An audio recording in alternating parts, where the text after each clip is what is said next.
Bismillahirrahmanirrahim. Alhamdulillahirabbil alamin wassalatu wassalamu ala asyrafil anbiya'i wal mursalin wa ala alihi wa sahbihi ajma'in. Subhanaka la ilma lana illa ma 'allamtana innaka antal alimul hakim. Rabbi shrah li sadri wa yassir li amri wa hlul 'uqdatam min lisani yafqahu qawli. Amma ba'd. Alhamdulillah ala ni'matil Islam, alhamdulillah ala ni'matil iman. Wa kafa biha min ni'mah. Allahumma barik lana fi Rajab wa Sya'ban wa ballighna Ramadan wa ballighna Ramadan wa ballighna Ramadan wa a'inna 'ala as-siyam wal qiyam wa qira'atil Qur'an wa qani'na bil yasir min al-manam. Alhamdulillah, segala puji bagi Allah Subhanahu wa taala. Kita kembali mengkaji hari ini di dalam kitab Sulamut Taufik, karya dari seorang ulama besar yaitu Al-Habib Abdullah bin Husain bin Thahir. Sebuah karya yang Allah Subhanahu wa taala tunjukkan bahwasanya pengarang ini adalah seseorang yang luar biasa ikhlas. Pengarang ini, penyusun ini adalah seseorang yang memiliki tempat di sisi Allah Subhanahu wa taala, dibuktikan dengan banyaknya ilmu yang nyampe kepada orang-orang bahkan sampai setelah sepeninggal beliau. Bahkan sampai setelah beliaunya tidak ada, tapi karya-karyanya selalu dipakai, selalu digunakan, selalu diberikan oleh ulama-ulama turun-temurun dari satu guru ke guru yang lain, dari satu murid ke murid yang lainnya sampai kepada kita hari ini, yaitu Al-Habib Abdullah bin Husain bin Thahir. Salah satunya adalah Sulamut Taufik yang kalau dilihat hampir semua pondok pesantren ataupun hampir semua lembaga-lembaga Islam, mereka memulai pelajaran fikihnya itu dengan menggunakan kitab Sulamut Taufik. Sebagaimana seringkali kita bahas, sulam artinya adalah tangga, taufik adalah pertolongan dari Allah Subhanahu wa taala. Dikatakan salah satu hal yang paling jarang turun dari Allah, sesuatu yang paling jarang turun dari langit ke atas muka bumi ini adalah taufik. Makanya di dalam Al-Quran kalimat taufik itu cuma ada satu. Di dalam kalimat Allah Ta'ala mengatakan wa ma taufiqi illa billah. Wa ma taufiqi illa billah. Taufik yang datang kepadaku semuanya adalah murni datang dari Allah Subhanahu wa ta'ala. Taufik itu apa? Taufik itu bantuan. Bantuan untuk mampu melaksanakan sebuah ketaatan. Bantuan untuk mampu nyampe kepada Allah Subhanahu wa ta'ala lewat perkara-perkara yang Allah ta'ala ridhoi. Itu namanya adalah taufik. Itu namanya adalah taufik. Banyak dari kita ngelihat berbagai macam ibadah ataupun juga mendengar macam-macamnya ibadah, tapi sing dimampukan sama Allah Ta'ala untuk melaksanakan ibadah-ibadah tersebut itu adalah orang-orang pilihan.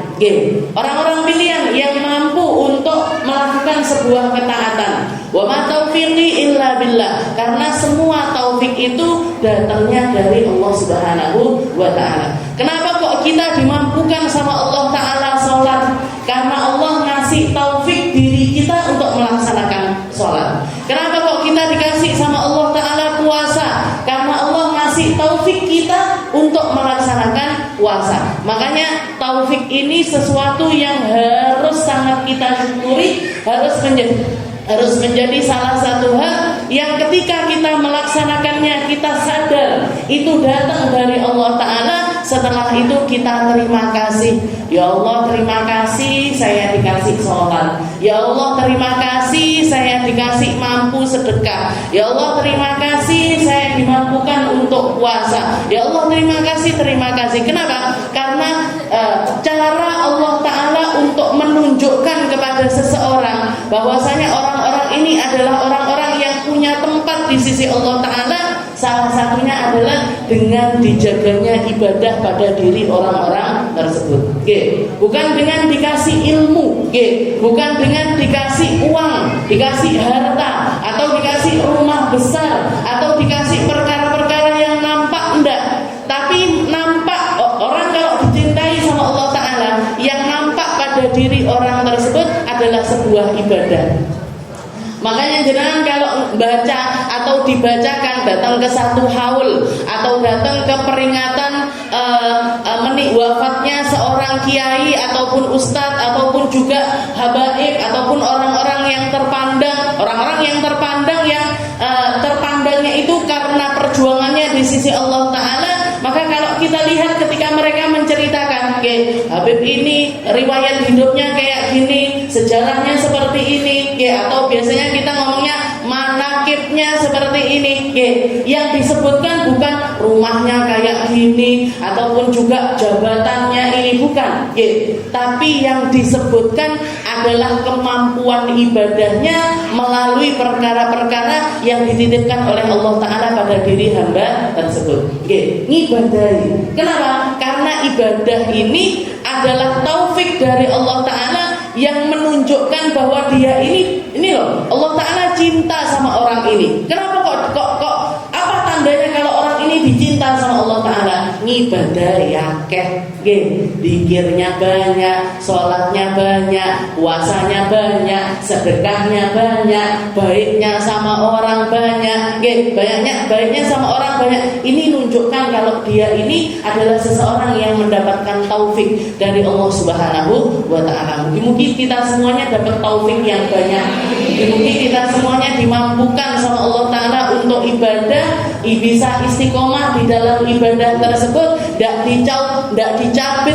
dicabut taufiknya sampai ajal menjemput kita. Kita lanjutkan pembahasan kita, masih di dalam kewajiban pemberian nafkah, masih di dalam kewajiban kita untuk memberikan nafkah kepada mereka-mereka yang terkait dengan kehidupan kita. Kemarin kita sudah bahas tentang antara orang tua dengan anak, anak dengan orang tua, atau yang kita sebut dengan nafkah ke atas dengan nafkah ke bawah. Ini sesuatu yang nggak bisa diputus. Ini satu nafkah yang mau nggak mau, siapa yang mampu, siapa yang produktif harus memberikan kepada mereka-mereka yang ada di dalam hubungan ini. Anak kepada orang tuanya atau orang tua kepada anak kepada kakeknya atau kakek kepada cucunya. Ini harus, ini wajib.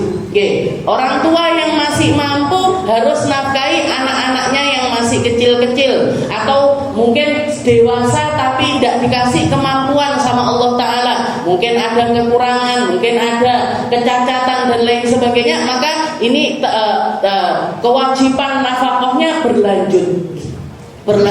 Meskipun misalkan mereka ini sudah ada di usia setelah balik. Batasannya ngasih nafkah itu sampai kapan sih sebenarnya? Batasan seseorang itu diwajibkan sama Allah Ta'ala untuk memberikan nafkah ini sampai usia berapa? Kalau antara orang tua kepada anak, kalau anaknya laki-laki, maka kewajibannya itu sampai mereka balik. Sampai mereka balik. Balik itu usia berapa? Balik itu usia berapa? Kalau misalkan baliknya pakai mimpi, mimpi basah atau yang namanya ihtilam, maka ketika ihtilam di atas usia 9 tahun. Berarti anak setelah usia 9 tahun harusnya sudah nggak jadi tanggungan orang tuanya lagi. Kalau dia sudah mampu bekerja. Kalau dia sudah mampu bekerja. Tapi orang sekarang kan anak umur 9 tahun itu berarti kelas pinter. Kelas 4 SD, kelas 5 SD. Ada anak umur kelas 4, kelas 5 SD sudah kerja zaman sekarang? Tidak ada. Kalau dulu di zaman Rasulullah SAW, anak kecil-kecil itu umur 9, umur 10 sudah banyak di antara mereka yang produktif. Rasulullah SAW itu mulai usia 6 tahun sudah kerja. Mulai usia 6 tahun sudah kerja. Kerjaannya apa? Beliau keliling dari satu saudagar ke saudagar yang lainnya untuk menawarkan jasanya menggembalakan kambing. Katanya pamannya Nabi Muhammad SAW mengatakan, Muhammad ini, Rasulullah SAW itu salah satu akhlak yang ada pada diri beliau mulai dari semenjak kecil, kalau nggak dikasih nggak minta. Jadi Rasulullah itu mulai dari masih kecil kecil itu salah satu hal yang identik pada dirinya, kalau tidak dikasih tidak pernah minta. Itu Nabi Muhammad. Makanya ketika beliau usia 6 tahun sudah selesai dari tempat susuannya, dari rumah Sayyidah Halimatus Sa'diyah, pindah ke rumah kakeknya. Walaupun yang ngopeni adalah kakeknya sendiri, tapi beliau nggak pernah minta. Terus gimana kalau pengen jajan, pengen ini dan lain sebagainya, diambil dari uang yang beliau ini kerja. Kalau orang zaman sekarang ngomong anak umur 6 tahun kerja, eksploitasi anak. Oh, ini orang tua macam apa yang anaknya sudah disuruh kerja? Orang tua kok tega banget, anaknya sudah disuruh nyari uang. Rasulullah umur 6 tahun sudah kerja. Umur 9 tahun sudah diewer-ewer kakek dia, sudah diewer-ewer pamannya untuk ikut kerja sampai ke luar negeri, sampai ke negeri Syam, dagang ke negeri Syam, diajarin gimana caranya ngadepin konsumen, gimana caranya kulaan, gimana caranya menentukan harga, gimana caranya dagang. Itu sudah dimulai pada diri Nabi Muhammad semenjak usia 9 tahun, terus berkembang sampai beliau usia 12 tahun sampai usia 5. Kalau kita baca di dalam sejarah, katanya Nabi Muhammad sebelum nikah sama Sayyidah Khadijah tidak punya apa-apa, tidak punya pekerjaan tetap. Memang beliau tidak punya perusahaan, beliau tidak punya perusahaan, tapi beliau itu kerjasama dengan saudagar-saudagar yang ada di negeri Mekah. Jadi banyak di antara para pedagang-pedagang sukses ini yang investasi pada diri Nabi Muhammad Sallallahu Alaihi Wasallam. Nabi Muhammad nggak punya modal, Nabi Muhammad nggak punya modal, nggak punya tempat usaha yang tetap. Tapi orang-orang investasi pada diri beliau karena lihat ketekunannya, amanahnya, dan potensinya atau kepintarannya di dalam muterkan barang itu, maka banyak di antara pedagang-pedagang yang investasi. Investasi ini apa? Jadi Nabi Muhammad yang kerja, orang-orang ini yang ngasih modal. Muhammad, kamu jualkan barang saya, misalkan jualkan, saya punya dagangan baju-baju ini, nilainya adalah 100 juta misalkan. Iki gawonen iderno, jualkan, nanti bagi hasil saya sekian persen, kamu sekian persen. Makanya dikatakan ketika menikah dengan Nabi Muhammad SAW, meskipun beliau nggak punya perusahaan, itu maharnya Nabi Muhammad untuk Sayyidah Khadijah 40 ekor unta. 40 ekor unta. 40 ekor unta niku berapa juta, Bu? Jadi kalau orang mengatakan Nabi Muhammad itu tidak punya apa-apa ketika nikah sama Nabi Muhammad Sallallahu Alaihi Wasallam, mana bisa ada orang nggak punya apa-apa ngasih mahar ketika nikah itu sampai 40 ekor unta. Ngasih hadiah pernikahan untuk Sayyidah Khadijah 40 ekor unta.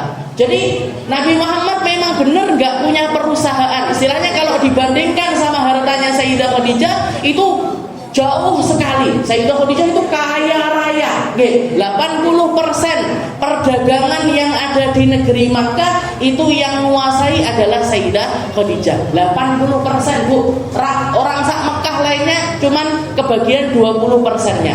Kalau orang bayangkan sekarang, beliau punya usaha di bidang air, punya usaha di bidang makanan, punya usaha di bidang elektronik, punya usaha di banyak sekali bisnisnya Sayyidah Khadijah. Dan Sayyidah Khadijah meskipun perempuan, beliau dagang seperti itu, gimana caranya?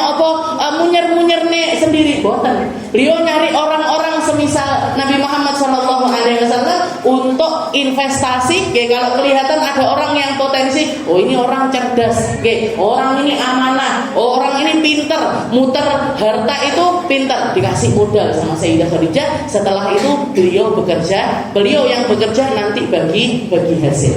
Sampai beliau melihat kriterianya, ini orang kok menarik, Muhammad ini kok menarik dari segi amanahnya, dari segi caranya dagang, dari segi cara menentukan harga, caranya melayani konsumen dan lain sebagainya, kok semuanya indah. Walaupun kelihatan bagus semua yang ada pada diri Nabi Muhammad, masih dites lagi sama Sayyidah Khadijah. Nyuruh budaknya namanya Maisarah. Maisarah ini laki-laki, Bu, bukan perempuan. Orang-orang ngiranya Rasulullah budak Indonesia dagang, budaknya Sayyidah Khadijah namanya Maisarah. Meskipun ada tak marbutohnya, tapi Maisarah itu laki-laki. Gak semua yang belakangnya tak marbutoh niku perempuan. Hamzah niku belakangnya nggih tak marbutoh. Tolha tak belakangnya juga ada tak marbutoh. Nah, Maisarah ini orang Indonesia identinya Maisarah yo wedok. Padahal Maisarah itu laki-laki. Maka dikatakan budaknya Sayyidah Khadijah ini, wahai Maisarah, saya investasi pada diri Muhammad, pada diri Rasulullah SAW sebelum beliau diangkat jadi nabi. Nih saya punya harta dagangan sekian, coba tes, coba lihat apa yang ada pada dirinya, nanti semuanya ceritakan kepadaku. Maka berangkat Maisarah sama Nabi Muhammad bawa dagangannya Sayyidah Khadijah pergi ke negeri Syam. Syam itu keliling, Bu. Palestina, Irak, Iran, semua negeri Timur Tengah sekarang ini, Libanon dan lain sebagainya itu masuk di dalam golongan Syam. Nabi Muhammad keliling, pulang dari perjalanan untung besar, untung besar, bukan cuma untung 2 kali lipat, bahkan mungkin bisa 3 kali lipat ataupun juga 4 kali lipat. Dilaporkan itu oleh Maisarah kepada Sayyidah Khadijah, tapi di dalam sirah diceritakan salah satu hal yang paling menarik dari diri Nabi Muhammad bukan tentang kepintarannya di dalam berdagang.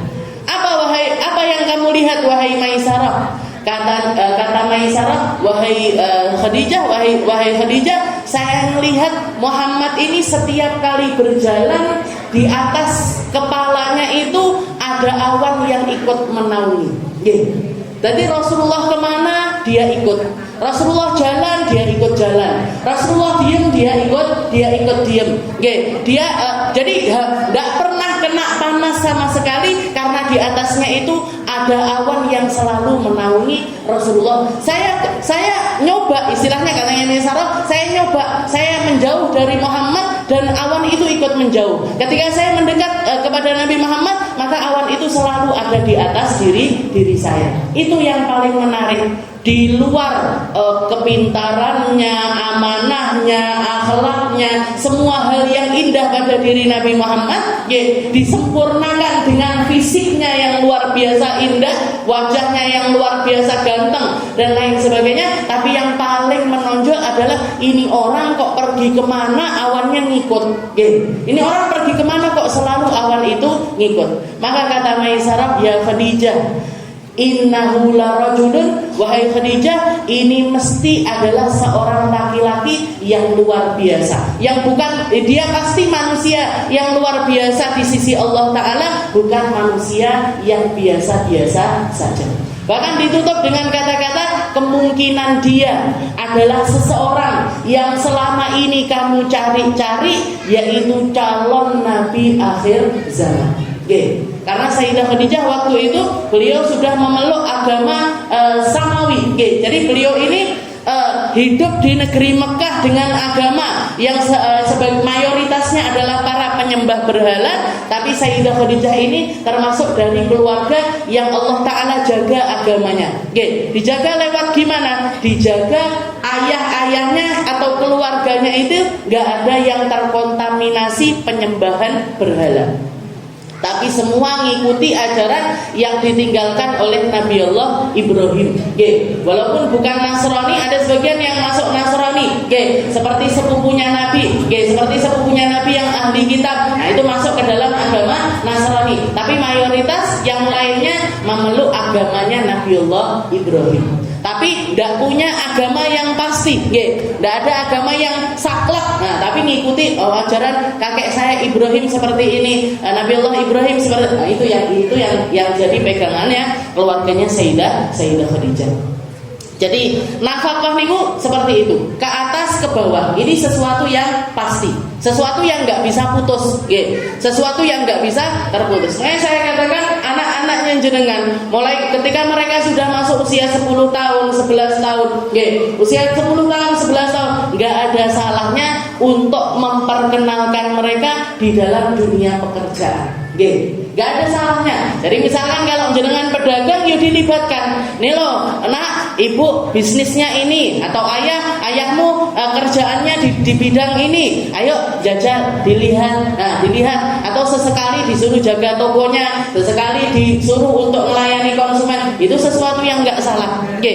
Saya ketika nginget-nginget, saya dulu sama abang saya mulai SD nih, mulai SD pulang sekolah dilibatkan di toko, ikut jaga, sudah mulai bisa berhitung seperti itu, sudah mulai duduk di kasir, walaupun tetap didampingi, tidak didampingi nanti salah-salah, jadi masih tetap dipantau, tapi tidak apa-apa, itu bukan sesuatu yang istilahnya kerjaan itu tugasnya orang tua, tugasnya ayah, tugasnya ibu, anak-anak tidak perlu tahu, anak-anak tidak perlu ngerti, jangan. Jadi istilahnya libatkan mereka di dalam perusahaan keluarga, di dalam kalau toko ya toko, kalau usaha catering ya catering, diajarin, ibu pinter masak ini ya, diajarin, atau kalau misalkan jenengan tenaga profesional dikasih tahu, nah uang ini nggak datang ke rumah begitu saja, makanan yang datang ke rumah, minumannya kamu bisa enak, bisa punya baju bagus, bisa sekolah di tempat yang bagus, itu karena ada ekonomi yang lancar di dalam keluarga kita. Dan kamu harus ngerti nanti ketika kamu sudah dewasa, kamu juga harus melakukan hal yang semacam ini. Rasulullah mulai usia 12 tahun, jadi masih muda sekali beliau sudah bekerja. Dan kerja di usia muda itu sesuatu yang bukan aib, bukan kesalahan, bukan kesalahan. Bahkan sesuatu yang dianjurkan untuk kita beritahukan kepada mereka, inilah, manusia hidup itu butuh dana, manusia hidup itu harus didukung dengan ekonomi yang baik, harus didukung dengan ekonomi yang baik. Kenapa? Karena semakin baik ekonomi, semakin nyaman hidupnya jenengan. Apa pokoknya? Komplak. Jadi ekonomi kalau lancar, kalau enak, nggak diruwetkan sama utang, nggak diruwetkan dengan iki bayare piye, pasti lebih nikmat. Nah, gimana caranya biar nikmat, biar kita itu nggak dipusingkan tentang masalah harta, dengan masalah keuangan. Yuk kerja senengan, kerja yang serius, kerja sambil bukan niat untuk memperkaya diri, bahkan kalaupun misalkan jenengan niatnya jadi orang kaya pun, kalau niatnya jadi orang kaya, saya pengen kaya kayak Sayyidina Utsman, saya pengen kaya kayak Abdurrahman bin Auf, saya pengen kaya kayak Sayyidina Abu Bakar As-Siddiq, saya pengen kaya kayak Sayyidina Umar bin Khattab. Itu sesuatu yang dianjurkan. Pokoknya enggak cuma sampai aku melek sugih. Dipotong sampai situ saja. Ini yang biasanya kekayaan itu akan membawa kehancuran. Karena dunia itu sebegitu kejamnya. Dunia itu sebegitu kejamnya. Jadi kalau melihat orang yang berharta, atau orang yang punya jabatan, bahkan bisa sampai ketika nggak ngereken orang mau hidup apa enggak, yang penting saya punya uang banyak. Saya tidak ngereken orang mau sengsara ataupun tidak, yang penting saya hidup nyaman. Ini kenapa kok seperti ini? Karena cita-citanya cuma sampai saya pengen kaya. Tapi kalau saya pengen kaya untuk perjuangan Islam, saya pengen kaya untuk bantu dakwahnya Nabi Muhammad SAW, saya pengen kaya agar bisa melakukan banyak hal seperti yang dilakukan para sahabat-sahabatnya Nabi untuk mendukung dakwahnya Rasulullah SAW. Nabi Muhammad itu bisa sukses di dalam dakwahnya, dan cuma dalam kurun waktu 23 tahun mampu merubah keseluruhan jazirah Arab yang dulunya nyembah berhala berubah menjadi menyembah kepada Allah Subhanahu wa taala. Salah satu hal yang paling nampak karena beliau didukung oleh orang-orang kaya yang mendukung secara penuh tentang dakwahnya Nabi Muhammad Shallallahu Alaihi Wasallam. Berapa banyak kita dengar Sayyidina Abu Bakar mengatakan, ya Rasul, hartaku semuanya untuk Islam. Sayyidina Umar, setengah hartaku ya Rasul. Oke. Sayyidina Utsman pernah memberikan 1000 ekor kuda, sak pelanannya, sak perbekalannya untuk bawa pasukannya Nabi Muhammad Shallallahu Alaihi Wasallam. Satu kuda itu harganya berapa? Pelananya harganya berapa? Perbekalannya harganya berapa? Itu 1000 disedekahkan oleh Sayyidina Utsman kepada Nabi Muhammad Shallallahu Alaihi Wasallam. Jadi ketika Rasulullah bangun masjid, datang yang beli Nabi, yang beli tanahnya Nabi, yang membeli tanah Masjid Nabawi niku di dalam sejarah dikatakan yang membelinya adalah Nabi Muhammad dengan harta pribadinya beliau, diserahkan yang punya tanah tersebut adalah 2 orang anak yatim. Dibeli secara cash sama Nabi.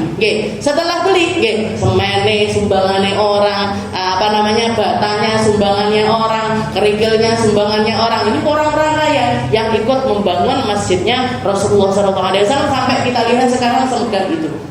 Investasinya siapa? Investasinya para dermawan semenjak zamannya Nabi sampai sekarang ini. Sampai sekarang ini. Jadi kalau misalkan kita pengen kaya, boten apa-apa. Saya pengen punya rumah besar. Buat apa? Biar nampung banyak umat.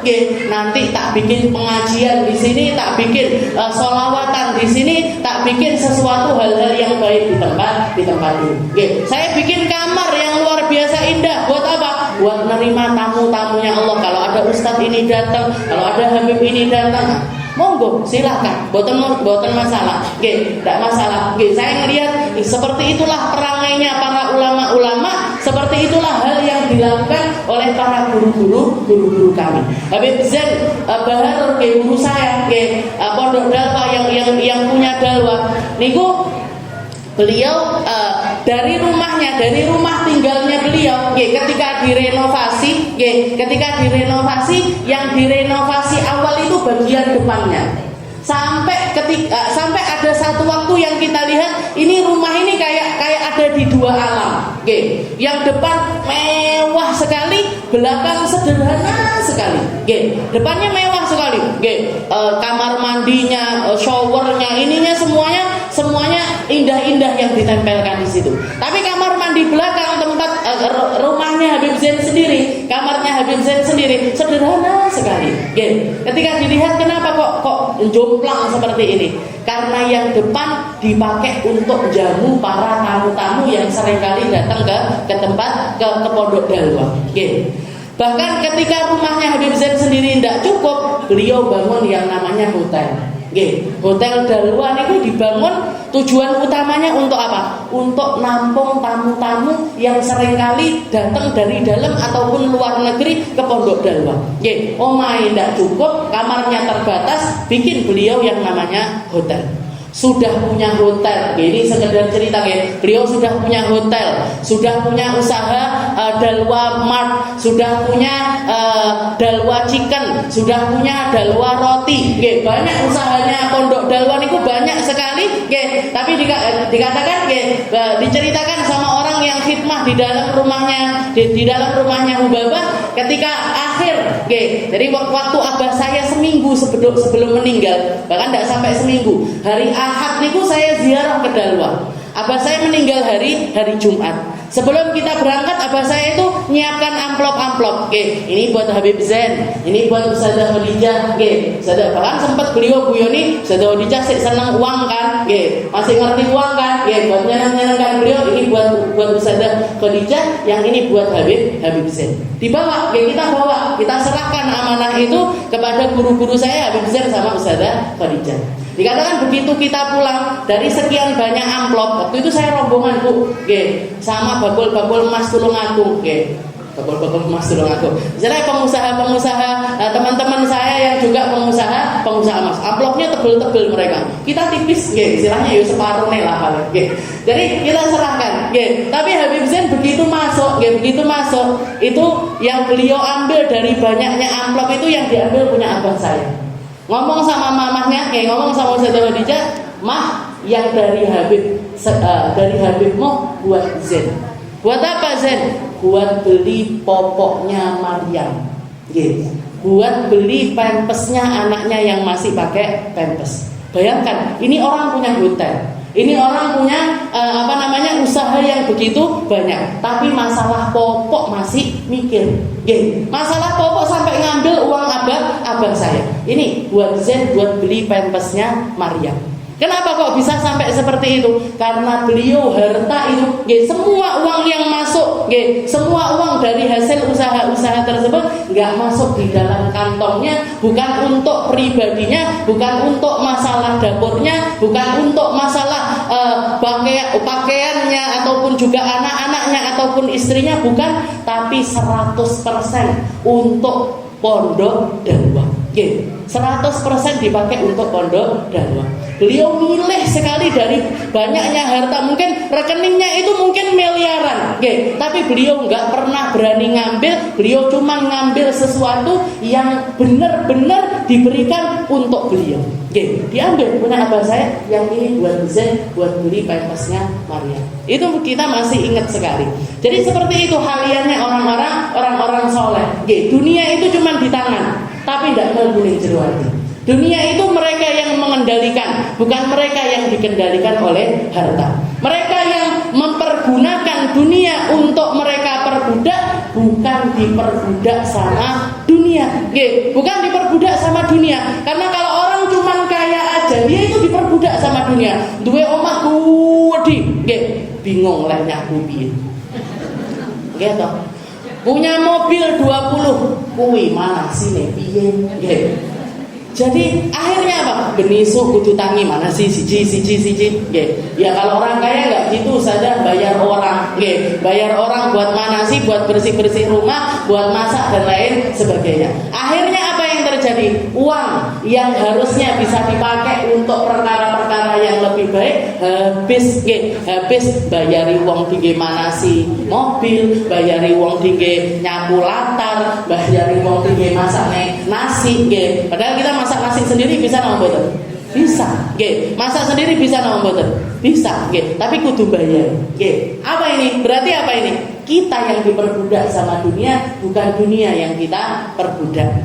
Bukan dunia yang kita perbudak. Makanya kita minta sama Allah Ta'ala, ya Allah jadi wong sugih, ya Allah jadi orang kaya, tapi jadi orang kaya yang engkau liputi dengan ridhomu. Jadi orang kaya yang hartanya penuh dengan keberkahan. Jadi orang kaya yang tidak diperbudak oleh harta-harta tersebut. Jadikan, kalau doanya para ulama, ya Allah jadikan harta itu di tangan kami, bukan di dalam hati kami. Bukan di dalam hati kami. Jadi seperti itu. Jadi antara orang tua dengan anak, anak dengan orang tua. Setelah itu siapa? Antara suami dengan istri. Antara suami dengan istri. Dan kalau urusannya tentang istri, kalau istrinya satu, maka nafkahnya untuk istri satu itu dalam tahapan cukup. Tapi kalau seorang laki-laki punya istri lebih dari satu, punya istri lebih daripada satu, 2 misalkan, atau 3, atau 4, maksimalnya 4, tidak boleh lebih dari 4, maka ada kewajiban lain di atas nafkah kepada satu istri, tapi juga nafkah kepada istri yang lainnya secara adil. Jadi yang jadi patokan di sini adalah adilnya. Jadi dua bojo lebih dari satu juga harus siap untuk melakukan sebuah keadilan. Adil ini gimana? Adil ini gimana? Kalau istri pertama dikasih rumah satu, istri lain juga rumahnya harus satu. Istri yang satu punya baju 5, istri lainnya juga kudu ditukokne kelambi 5. Istri satu dikasih dana bulanan untuk dia pribadi, misalkan sebulan 2 juta, istri 2, 3, 4 juga harus sama. Nggih. Lek anak-anaknya, kalau anak-anaknya beda lagi. Nggih. Istri pertama kadung anaknya 5. Ini uang untuk istrinya, ini uang untuk anak-anaknya. Nggih. Istri kedua anaknya 2, sudah buat istrinya sama anaknya 2. Jadi harus ada yang namanya adil. Adil ini secara kasat mata, nggih, secara kelihatan. Makanya dikatakan ketika Rasulullah SAW mengunjungi rumahnya Sayyidah Sofiyah, beliau pas waktu harinya Sayyidah Sofiyah, hari ya di mana jatahnya istrinya Nabi yang namanya Sayyidah Sofiyah, tahu-tahu datang Sayyidah Aisyah. Oh enggak, ketika harinya Sayyidah Aisyah, tahu-tahu datang Sayyidah Sofiyah bawa senampan makanan, untuk diberikan kepada Nabi sama tamu-tamu yang lagi di rumahnya Sayyidah Aisyah. Sayyidah Aisyah marah, cemburu, wong iki dinoku, tamuku di rumahku, kok Sayyidah Sofiyah ikut campur untuk jamu tamu. Itu piring yang isinya makanan dilempar sama Sayyidah Aisyah, pecah piringnya, pecah piringnya, tumpah di depan para sahabat-sahabatnya Nabi. Lihat, ya akhlaknya Nabi, bijaknya Nabi, dan sabarnya Nabi, karena istilahnya menghadapi akhlak istri-istrinya yang seperti itu. Sayyidah Aisyah marah, cemburu, pecah piringnya Sayyidah Sofiyah. Katanya Nabi Muhammad cuma senyum, ngomong sama sahabat-sahabat sambil mengatakan, laqad gharrat ummukum Aisyah, ibumu lagi cemburu. Lihat ini, ibumu Sayyidah Aisyah lagi cemburu. Sampai mecahkan piringnya Sayyidah Sofiyah. Gak marah, gak terus istrinya melbu. Boten. Jadi dihadapi karena perempuan itu seperti itu. Perempuan itu ndak iso, istilahnya kalau udah cemburu wis ngoten niku. Ngelabrak ini itu dan lain sebagainya. Jadi responnya Nabi cuma seperti laqad gharrat ummukum Aisyah, ibumu Aisyah lagi cemburu. Setelah itu ngomong sama Sayyidah Aisyah, wahai Aisyah, karena kamu sudah mecahin piringnya Sofiyah, sekarang ambil piringmu, kasihkan kepada Sofiyah. Ambil piringmu, diberikan kepada Sayyidah Sofiyah untuk ganti piringnya dia yang pecah. Ini menunjukkan kalau apa? Bahkan jumlah piring di rumahnya Sayyidah Aisyah, di rumah Sayyidah Sofiyah, atau rumah istri-istri Nabi yang lainnya niku sama. Jadi siji duwe 10, liyane nggih duwe 10. Kalau bapak-bapak mau punya istri lebih dari 1, sing jenengan niku dulu, Pak, adil lo ya. Lek ndak ning kono jenengan dibangkitkan miring. Katanya Nabi Muhammad seperti itu. Ada orang-orang ketika dibangkitkan di hari kiamat niku miring. Miring itu gimana? Miring dan jalannya. Miring. Nah, katanya para ketika ditanya siapa mereka ya Rasul, orang-orang yang bangkit miring niku siapa?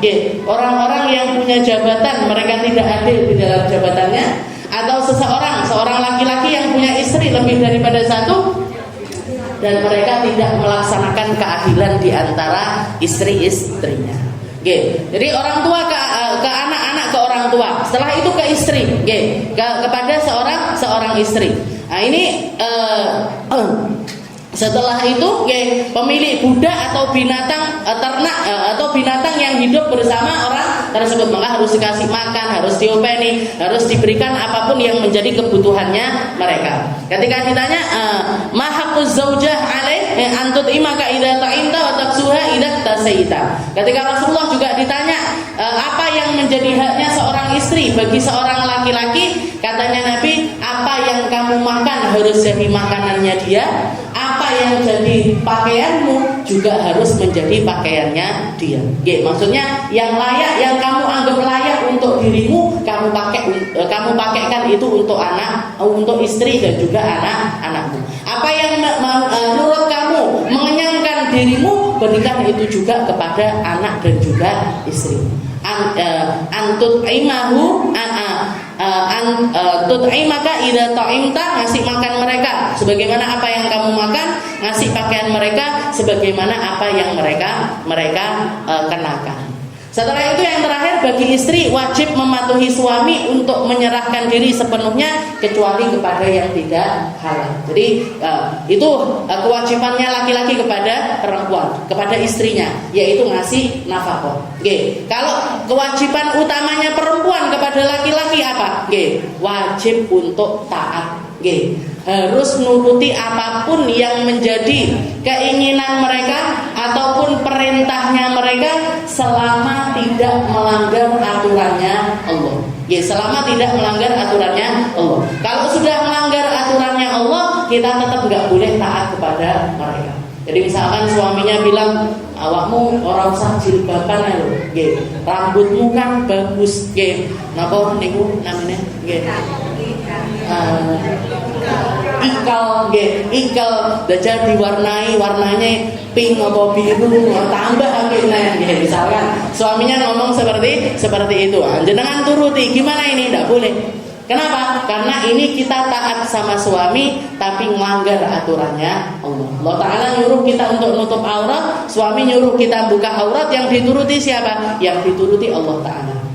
Jadi kewajiban seorang perempuan kepada seorang laki-laki, seorang istri kepada suaminya adalah taat, menyerahkan diri sepenuhnya untuk menuruti apapun yang menjadi keputusan suami. Istilahnya kalau orang ngomong suami itu kayak kalau kita istilahkan seperti pesawat atau seperti kapal, mereka ini adalah nahkoda ataupun juga pilotnya, yang menentukan mau belok kanan, mau belok kiri, mau lurus, mau nuki, mau naik dan lain sebagainya. Mereka yang memutuskan, dan keputusan kita harus selalu di bawah keputusannya suami. Suami bilang iya, suami bilang enggak, maka enggak boleh dilakoni. Sampai apa batasnya? Sampai di batasan di mana mereka tidak memerintahkan untuk maksiat kepada Allah Ta'ala. Kalau nyuruh maksiat kepada Allah Ta'ala harus dilanggar dan nurut aturannya Allah. Setelah itu apa? Istri juga tidak boleh puasa sunnah kecuali dengan izinnya suami. Kalau untuk puasa wajib tetap wajib. Tapi puasa wajib nih, perempuan itu kan selalu punya kalau masih di usia menstruasi biasanya selalu bolong. Puasa Ramadannya pasti ada lubangnya. Nah, ini gimana ini? Batas waktu kita untuk ngodoi puasa Ramadan itu sampai kapan? Sampai sebelum Ramadan berikutnya. Jadi sekarang sebulan lagi, 2 bulan lagi, sebulan lebih dikit lah, mau masuk bulan Ramadan. Ini batasannya kita untuk ngodoi puasa Ramadan yang kita ketinggalan tahun kemarin ini sampai kapan? Sampai H-1 Ramadan. Selama hari-hari tersebut, selama hari-hari di antara Ramadan 1 dengan Ramadan yang lainnya, kalau kita mau ngodoi puasa wajib sekalipun, sebelumnya tetap harus izin suami.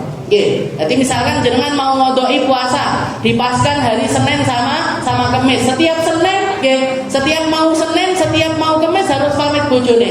Ya, besok saya tak puasa ya, ngodoi Ramadan. Ngodoi Ramadan. Suami bilang, ojo sik, jangan dulu, dilihat, oh Ramadannya saya aduk, misalkan pas Syawal atau masih pas Maulid atau Jumadil akhir. Suaminya bilang nanti dulu aja, gimana? Harus dituruti, harus dituruti, ditunda-tunda.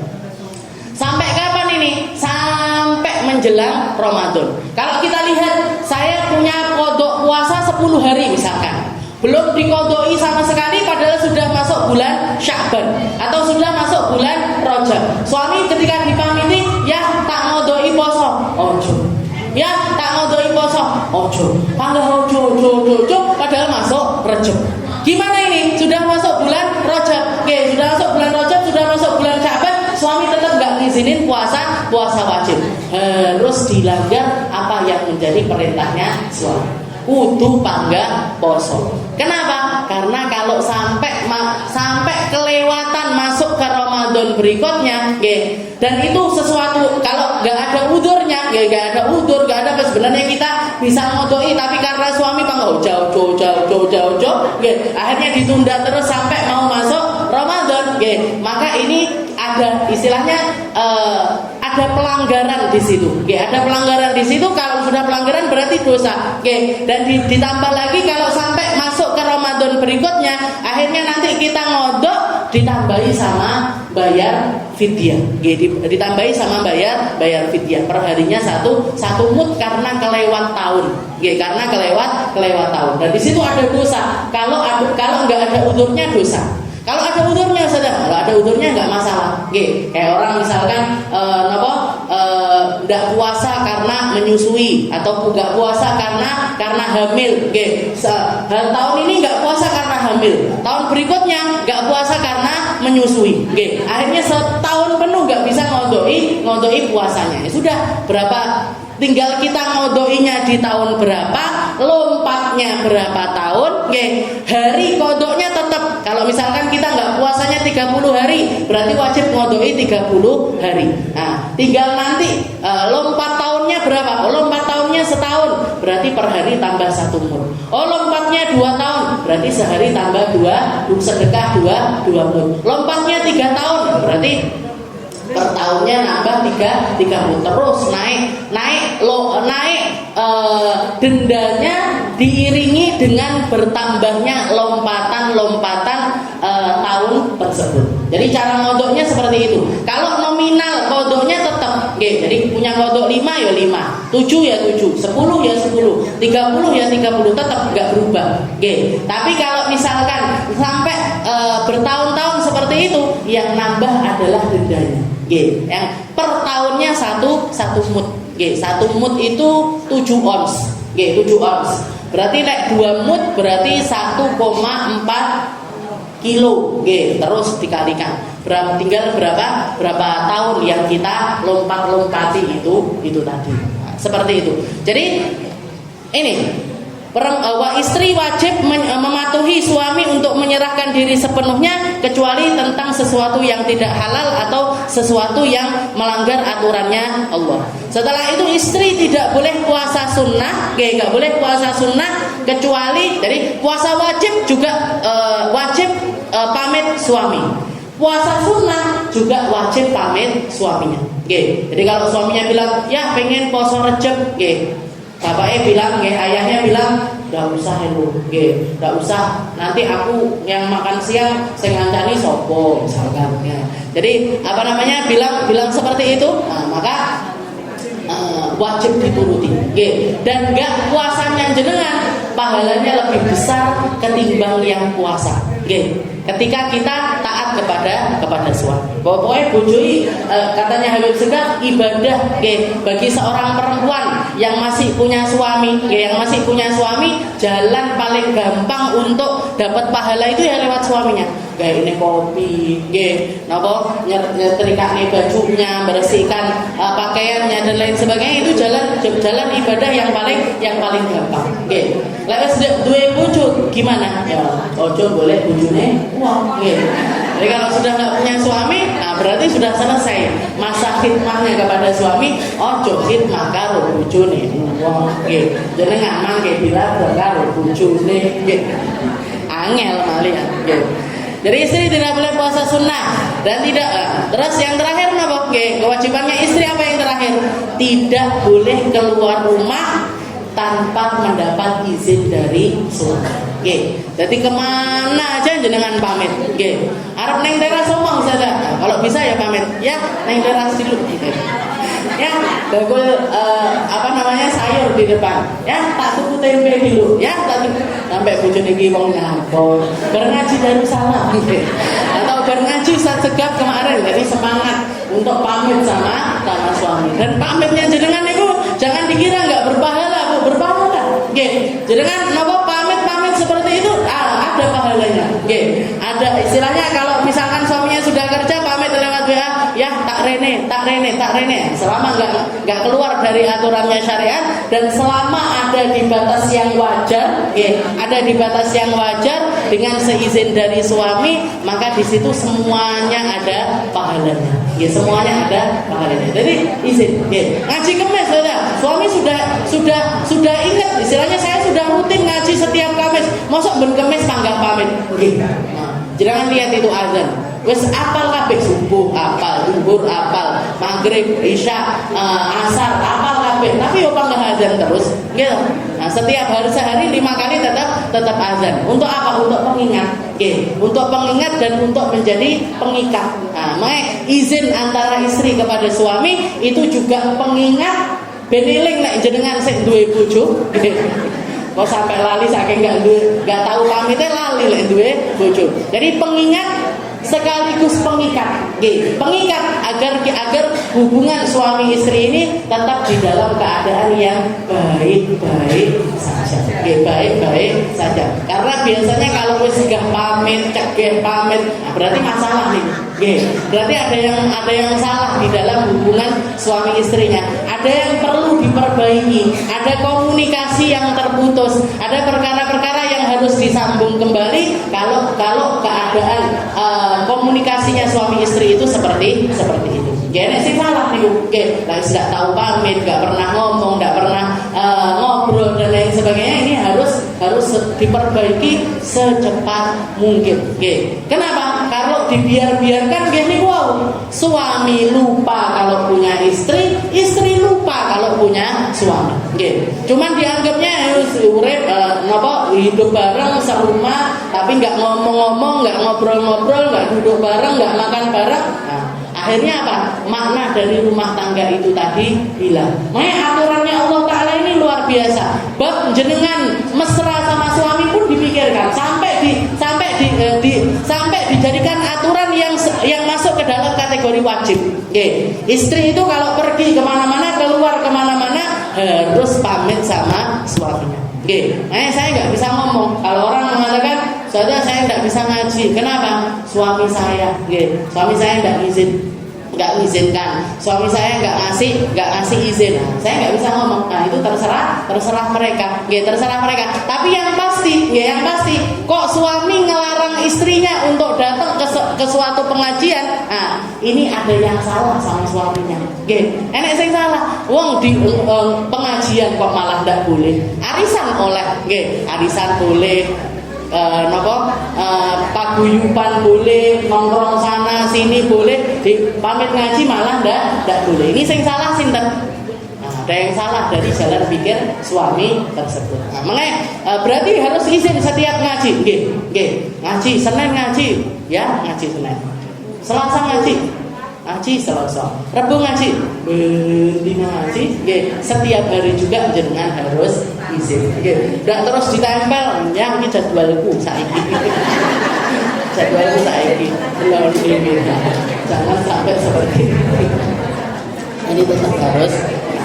Jadi itu kewajibannya istri kepada suami, patuh menyerahkan diri sepenuhnya kepada suami, kecuali sampai ke tahap yang kalau mereka memerintahkan suatu keharaman, maka tidak boleh untuk dituruti, tidak boleh puasa sunnah, tidak boleh puasa sunnah, bahkan tidak boleh puasa wajib, nggak boleh puasa wajib. Kalau waktunya masih longgar, suami tidak bolehin, maka tetap harus dituruti. Tapi kalau sudah mepet, panggah tidak boleh, maka tetap kita wajib untuk mengkodok puasa tersebut. Dan yang terakhir, wajib untuk izin kepada suami setiap kali keluar rumah. Bagi yang punya suami, lek ndak duwe bojo, yo wis tak sayangnya. Ojo golek bojone wong niku kok pesan saya. Jangan pamit juga sama bojone wong ya. Terus bojoku sudah enak pamit karo bojone. Wallahu a'lam bishawab. Mungkin bermanfaat, mungkin jadi ilmu yang nambah keberkahan di dalam kehidupan kita, nambah ketenangan di dalam rumah tangga kita, nambah kebaikan-kebaikan dari Allah Subhanahu wa taala. Dan semoga kebaikan ini bukan cuma untuk kita saja, tapi juga untuk anak-anak kita, untuk keluarga kita, untuk orang-orang tercinta kita, untuk mereka-mereka yang kita sayangi. Mungkin kita kumpul di dunia bersama mereka, kumpul juga di akhirat bersama mereka, dibangkitkan bersama-sama sampai masuk ke dalam surganya Allah Ta'ala. Ala hadhihi niyah wa ala niyatin salihah wa ila hadratin Nabi Muhammad sallallahu alaihi wasallam